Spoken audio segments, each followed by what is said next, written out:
Silence and snowflakes inhabit Grebnevo now.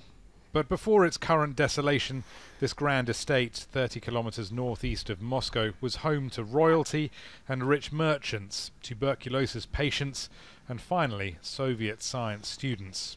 Such a history should make this place special, but across Russia, 8,000 to 10,000 estates are quietly crumbling to dust, says this conservationist.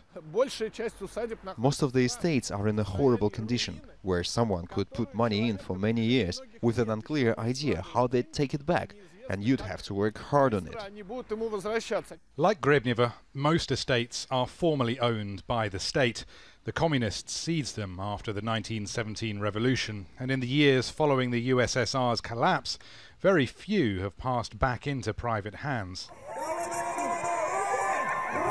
One of the handful of success stories is Serednikovo. When we visited, it was hosting boisterous Maslenitsa festivities, the Slavic celebration of winter's imminent demise. Isn't it amazing to compare the ghosts of a crumbling estate with a life you can breathe into one in the right circumstances? Whoa! Like my tug-of-war efforts, restoring Serednikovo wasn't easy, but its new custodians did at least win. Now they host weddings, film crews, charge admission to the grounds, and the profits help restore other bits of the estate. MIKHAIL Lermontov, the namesake and relative of one of Russia's most famous 19th century poets, calls himself a romantic. He believes this and wealth are necessary attributes for taking on such a project. An estate is how a Russian person understands what heaven on earth should look like. It represents the philosophy and the soul of a Russian man. Today, this is being destroyed.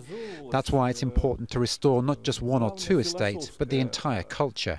All the greatest poets, writers and philosophers were raised amongst this beauty. MIKHAIL is now working with other owners and the government to nurture an estate tourist industry and simplify many tax and regulatory complexities that put investors off. For Grebnevo, perhaps it's already too late. It's been more than 100 winters since this place was last a family home, perhaps 30 or so since it was last used at all. And if someone can't be found to show it the love and warmth that it deserves, then who knows how many more winters it has before it's finally buried by the snow. Rory, Challands, Al Jazeera, Moscow region.